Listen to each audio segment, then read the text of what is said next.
Muy buenos días, chicos, chicas. Nos encontramos desde el perfil de Apathy Learning con un experto. Yo verdaderamente me quito el sombrero.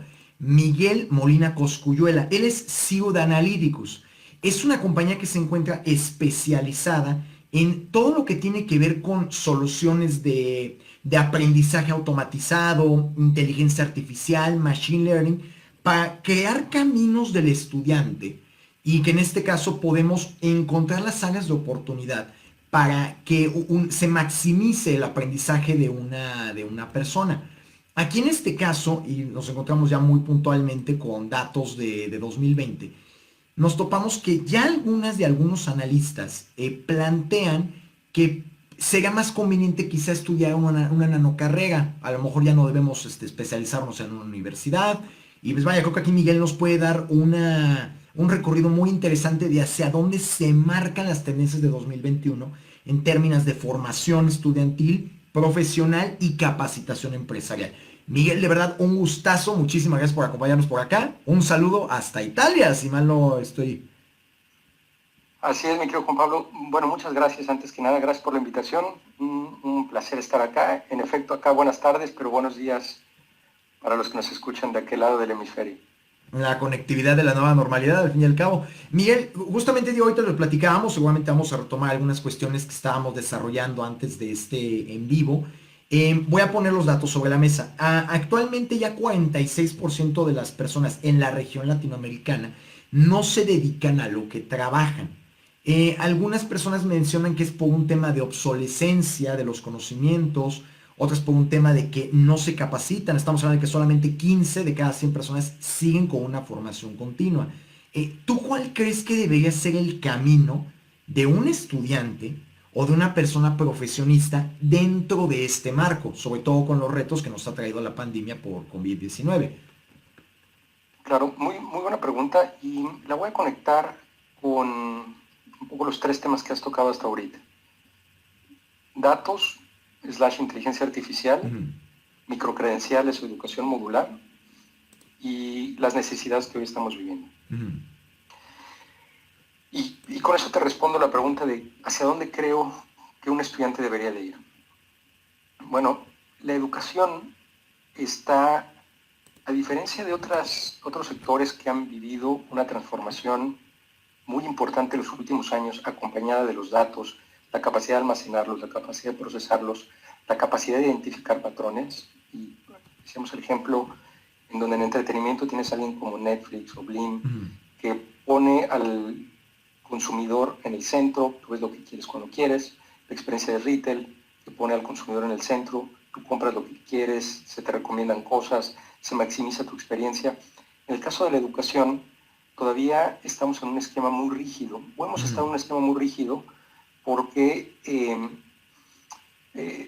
pues al final esta lógica de las credenciales está forzada por ministerios de educación, secretarías de Uh educación, -huh. y eso ha mantenido un sistema rígido, no le ha permitido ser muy dinámico en la innovación. Esta pandemia, y ahora respondo a tu pregunta, esta pandemia ha metido el acelerador en la innovación dentro del sector. Uh -huh. Y hay algunos temas que de aquí se desprenden, que ya venían ocurriendo, pero que sin duda alguna se van a acelerar.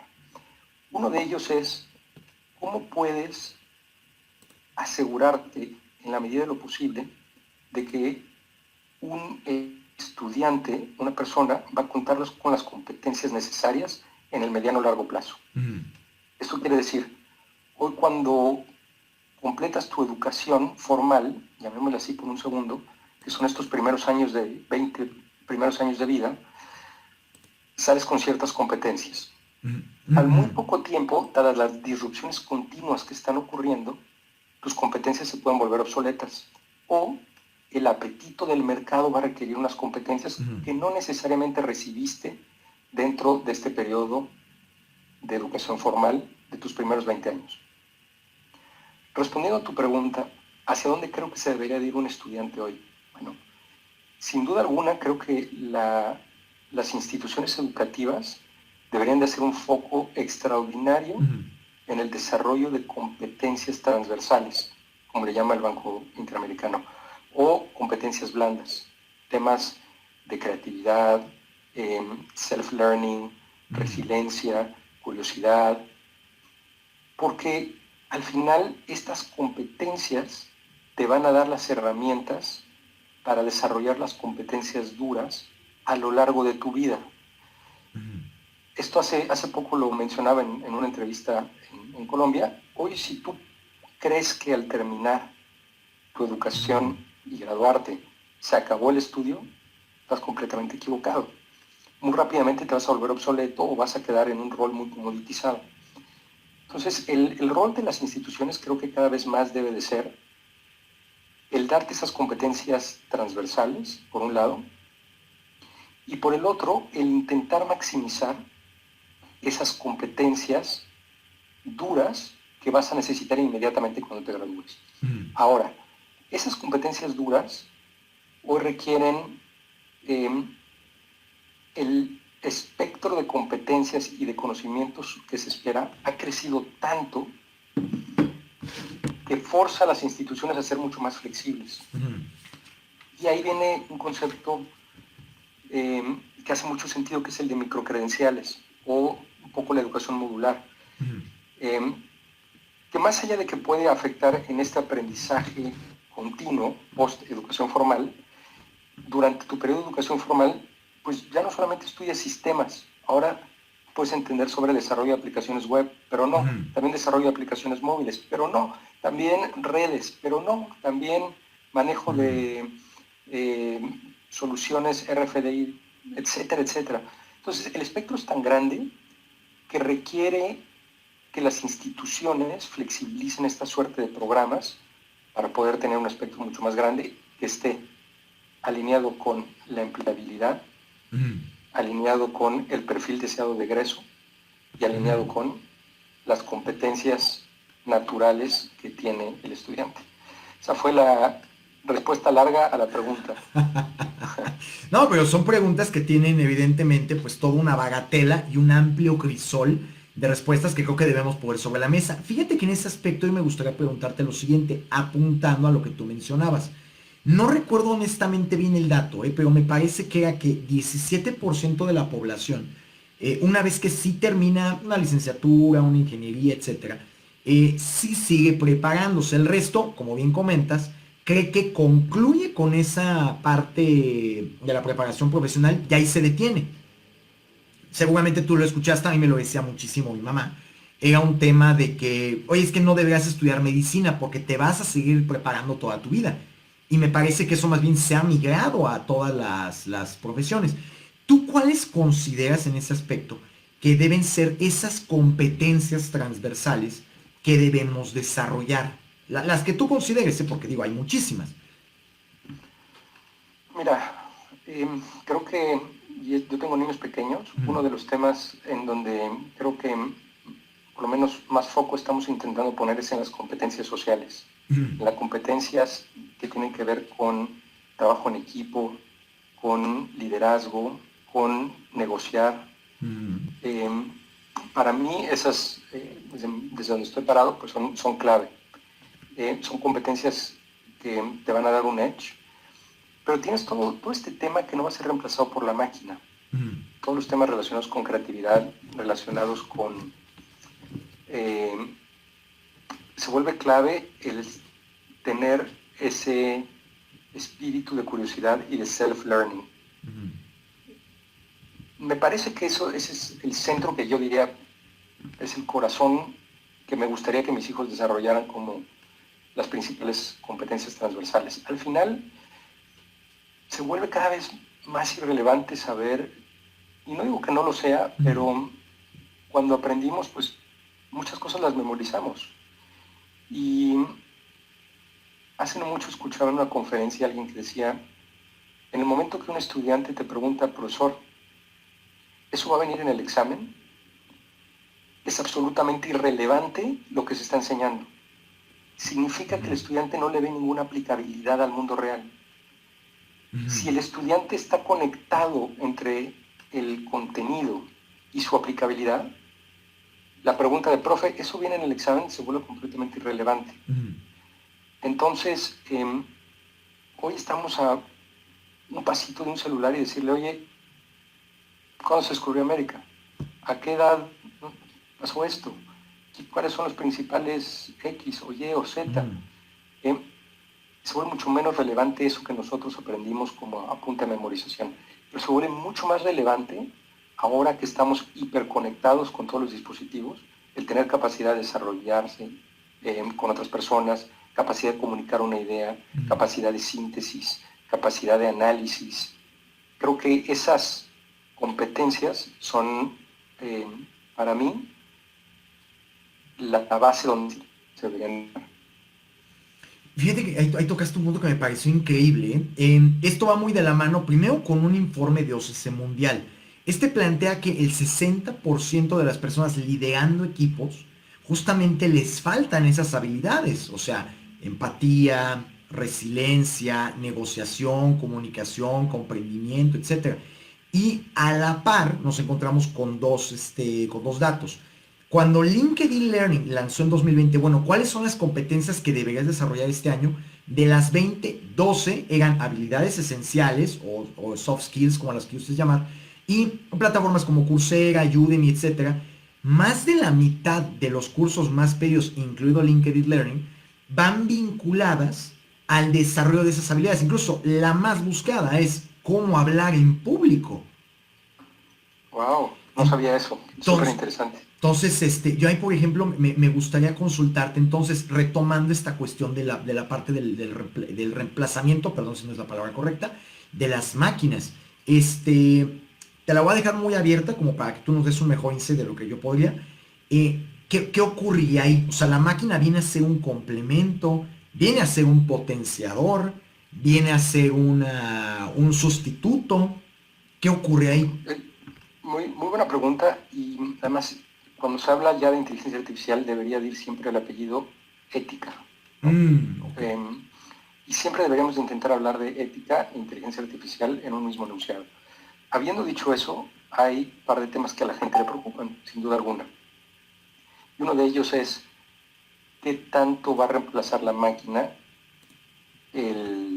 al humano.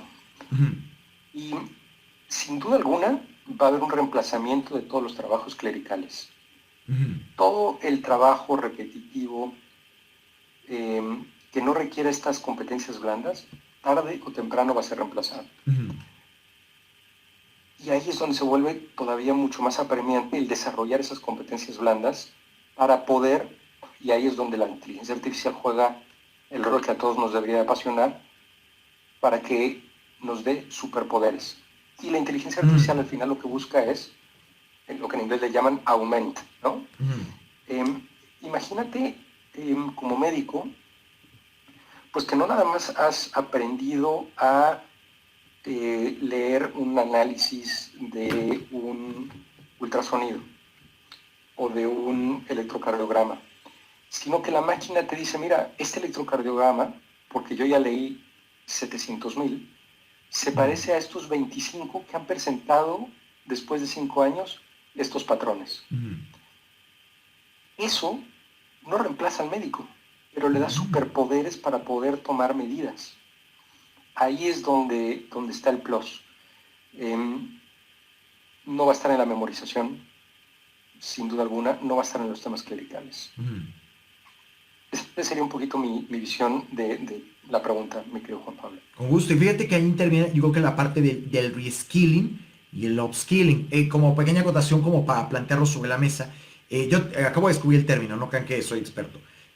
La parte de upskilling, salvo que yo me equivoque, es cuando, vamos a pensar, tú eres un panadero, una panadera, y en algún momento dado, por tus deberes o porque hay nuevas necesidades, tienes que absorber cuestiones de administración, de trato con proveedores, etcétera. Entonces estás escalando habilidades que tú ya tienes para mantener la continuidad de tus operaciones.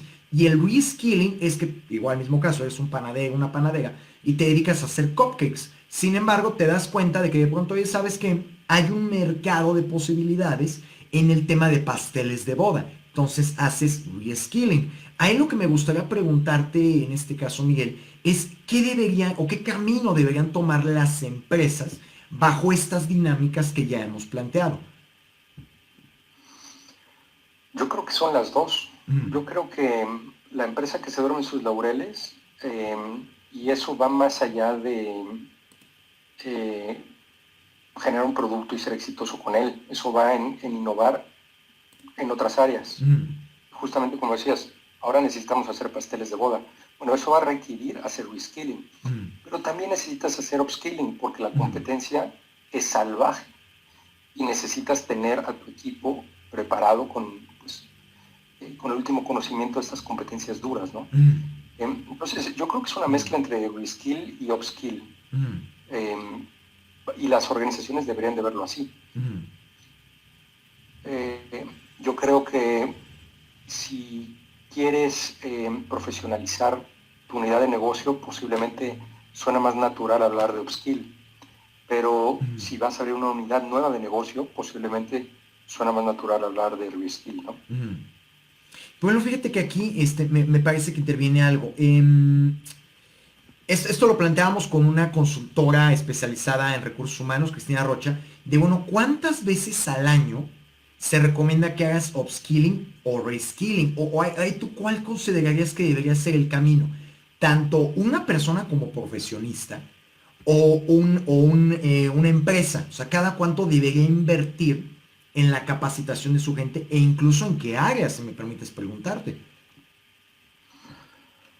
Qué buena pregunta. Yo creo que la capacitación debe ser continua, Juan Pablo. En esto que hablábamos de educación versus aprendizaje, y con este contexto de que pareciera que esta época habla más de aprendizaje y menos de educación por la perspectiva de que el aprendizaje es continuo, creo que no debería de no debería el aprendizaje de darse a cubetadas, sino, y a eso me refiero como ahora te toca reskilling, ahora te toca upskilling, sino debería de darse a cuentagotas. Entonces, en lugar de tener estas sesiones, yo no soy experto en recursos humanos, en lugar de tener estas sesiones como muy puntuales, me parece que este goteo continuo en donde sistemáticamente se te está generando nuevo conocimiento hace mucho más sentido. Se habla mucho últimamente de los nudges, ¿no? Y el nudge es esta suerte de intervención que busca tener las organizaciones para modificar el comportamiento. Bueno, este nudge también hace sentido como estrategia de capacitación y es poco a poco, un mensaje a la vez, un párrafo a la vez, te transmito cierto conocimiento. Esa sería mi perspectiva. De nuevo, no soy experto en recursos humanos, ni en educación corporativa, ni en capacitación corporativa, pero con el entendimiento que tengo y la lectura que tengo del mercado, me parece que uno no debería de pensar en, bueno, yo me capacito 3 veces al año, cada cuatrimestre, sino es un goteo continuo, y si te das cuenta, las soluciones a las cuales estamos hoy expuestas también se están disrumpiendo mucho más velozmente. Entonces es necesario estar como, ¿ya viste el nuevo release? Sí. Oye, ¿ya conoces ahora cómo funciona? Desde luego, cada industria tiene su comportamiento muy natural. La industria que yo estoy mucho más expuesto, que es tecnología, analítica, EdTech, las disrupciones son tan continuas que literalmente te acuestas como experto y te levantas como novato. Y como no tengas el apetito todos los días de saber qué está pasando o la curiosidad, pues muy rápidamente, verdaderamente muy rápidamente, quedas obsoleto, ¿no? Por supuesto, y yo creo que todas las profesiones, o sea, porque todos ya hay una de esos nuevos, digo, yo lo planteo como periodista, o sea, yo en 10 minutos ya soy obsoleto otra vez, completamente. Y fíjate que ahí me parece muy oportuna una pregunta que nos están realizando, muy vinculada a la parte de la inteligencia artificial. ¿Cómo nos está ayudando esta inteligencia artificial a que identificáramos necesidades de aprendizaje de una persona en particular y cómo es este contenido que le influye? Ahí seguramente tú nos podrás dar una óptica muy oportuna, por supuesto. Mira, un ejemplo muy bonito y que me gusta la analogía, hay un concepto japonés que se llama Ikigai. Sí, sí. Que significa la razón de ser, ¿no? The reason of being. Si tú visualmente, para los que nos estén escuchando, si lo googlean, visualmente van a ver diferentes círculos que se intersectan. Uno de ellos es para qué soy bueno, otro qué me gusta hacer, otro qué es lo que el mundo está dispuesto a pagar, otro qué es lo que el mundo necesita. Ajá, sí, sí. ¿No? Entonces, en esa intersección es exactamente en donde viene la prescripción de cursos que uno puede recibir, y ahí es donde juega la inteligencia artificial. Por un lado, yo conozco a Juan Pablo en que ha tenido mejor desempeño. Históricamente sé tu desempeño académico y sé qué competencias has desarrollado y has tenido mejor desempeño y cuáles has tenido peor desempeño. Para que soy bueno. Ok, hagamos Para que ese. eres bueno. Vale. Exacto, bien. 2, Juan Pablo, ¿qué te gustaría hacer? Ajá. A mí me encantaría trabajar para la industria aeronáutica. Perfecto. 3, ¿cuál es la empleabilidad? Entonces yo tomo fuentes, y aquí es donde juega el tema de Big Data un rol bien interesante. Yo tomo fuentes de empleabilidad como OCC, las fuentes de trabajo, bolsas de trabajo, y veo dentro de la industria aeronáutica cuáles son los roles más populares y esos roles, cuáles son las competencias más populares. Y lo traigo de vuelta. Entonces, sé qué competencias tienes, para que eres bueno, sé cuáles son las que está pidiendo el mercado, sé cuáles son lo que a ti te gustaría desarrollar, y cuando lo traigo de vuelta, lo único que necesito identificar es el gap entre lo que tú tienes y lo que el mercado está pidiendo dentro de tu perfil deseado de ingreso.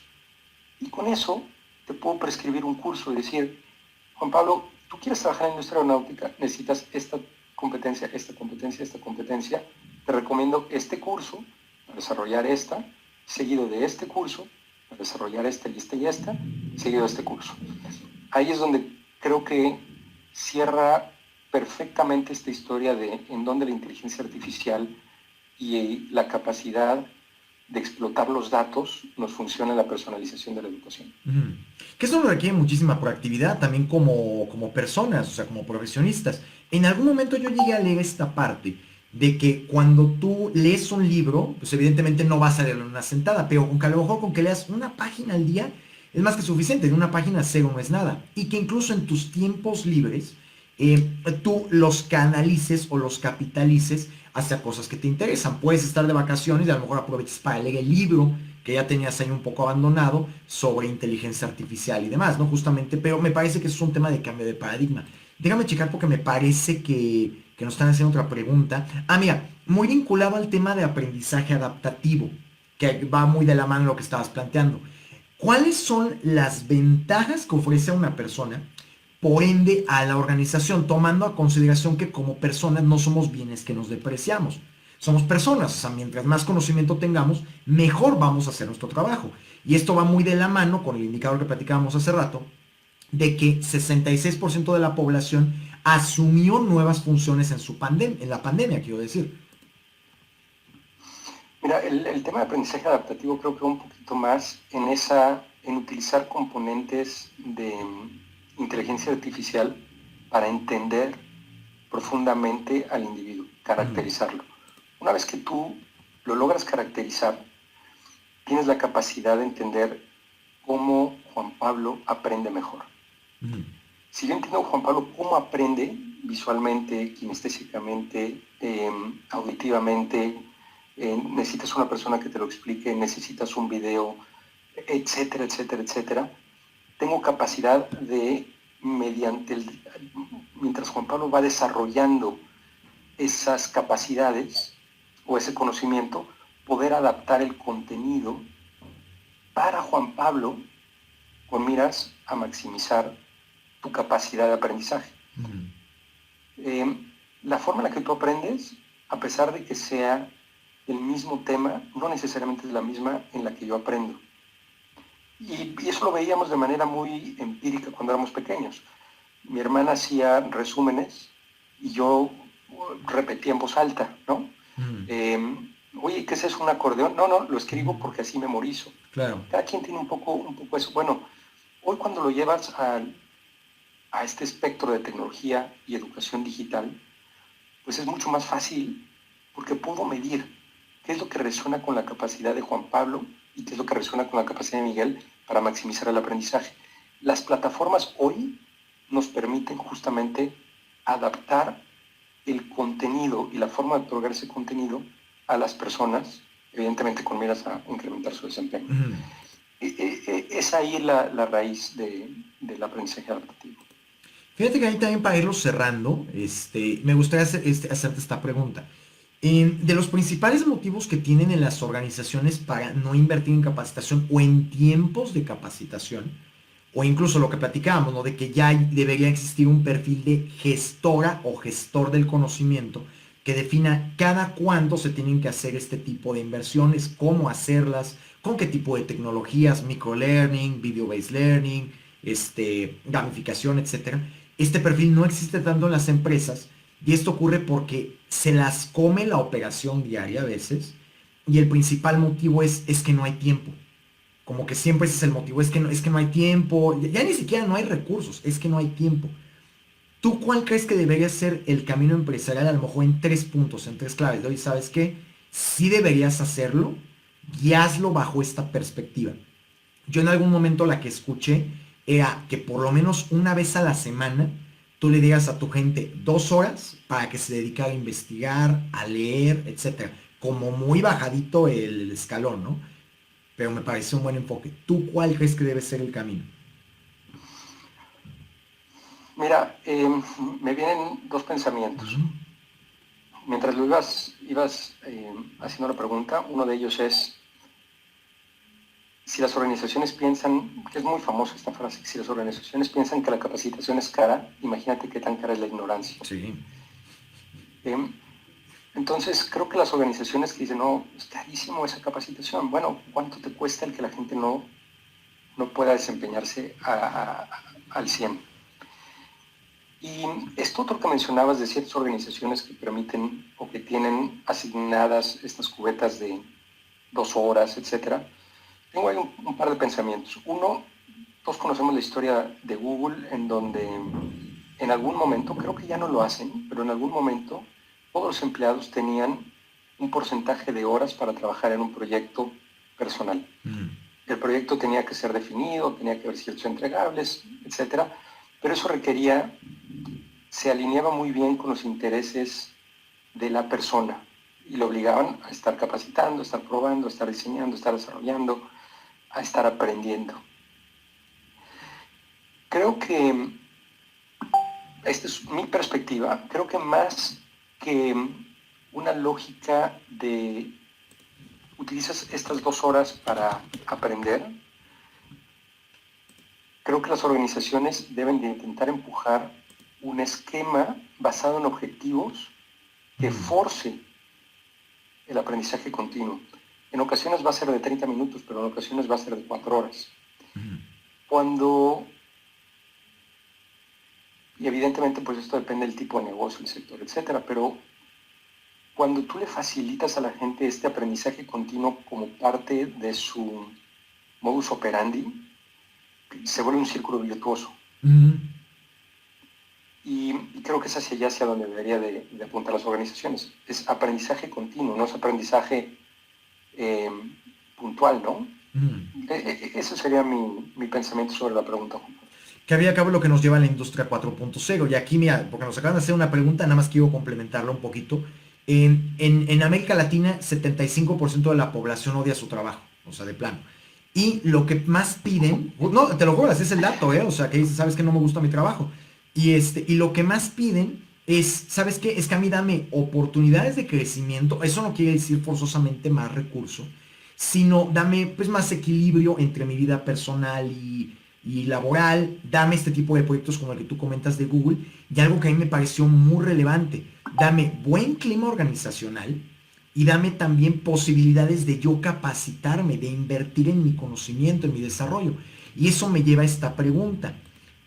Nos manejaban por acá, por mencionarte, que dentro de cómo está afectando ya la industria 4.0 a las diferentes organizaciones. Nos comentaban por acá que puede, que a lo mejor parecía que afecta más a la manufactura, pero ya con lo que estás diciendo creo que afecta a todas las organizaciones. ¿Tú cómo consideras que afecta o impacta, mejor dicho, a tres organizaciones en particular, ¿no? O sea, diferentes nichos? bueno, esto impacta a todas, Sí, sí, todas, claro. todas, todas, porque tienes muchos temas transversales, como pues, los casos de uso más típicos, como lead scoring. ¿Cuál es la probabilidad de que este prospecto me compre? ¿Cuál es la probabilidad de que este cliente se me vaya? Y eso afecta, no importa el tipo de negocio que tengas. Me parece que la capacidad de las personas en capacitarse, la capacidad, no la capacidad, sino el acceso. Hoy es más simple que nunca. No había habido un punto, y eso es una amenaza para la educación, llamémosle tradicional, para la Sí. vieja escuela. Hoy, a punta de 4 clics, tienes acceso a contenido muy bueno. Y volvemos a este tema de las microcredenciales. Tienes acceso a Coursera, a edX. Mi punto es, las personas no deberían de estar tan preocupadas por la capacitación que me pueda pagar la organización. Creo que el apetito tiene que ser más bien personal, más allá de que la organización te pueda guiar para que desarrolles competencias que se alineen con el sector, con la organización y con los objetivos de la empresa. Pero el apetito de educación continua no tiene que venir de la empresa, sino tiene que venir de la persona. Ese es uno de los temas. El costo me parece que es mucho más bajo cada vez. Y otro tema que tocaste fue que uno de los requerimientos de las personas es buscar mucho más, por parte de las empresas, este balance personal con laboral. Si hay algo que nos ha enseñado esta pandemia, es que no existe tal. No existe. La empresa se metió a las casas. Hoy estamos trabajando remotos. Y así como hoy estamos teniendo esta charla, perfectamente en un minuto puedes escuchar un grito de uno de mis hijos, ¿no? O sea, el mundo del que vamos a salir en el 2020 va a ser bien diferente del que estábamos en el 2019. Y la digitalización, la virtualización, el smart working, coworking, work from home,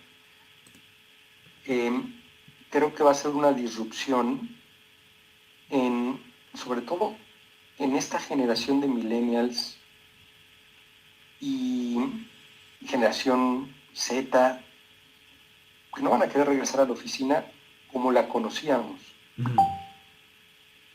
Porque la vida no es, esta es una perspectiva bien personal, no está separada el trabajo de la vida, es la vida.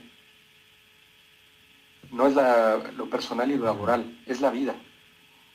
Y no conozco el número del 75% de la gente no está contenta con su trabajo. Evidentemente hay muchas circunstancias, pero si tú tienes hoy la capacidad de capacitarte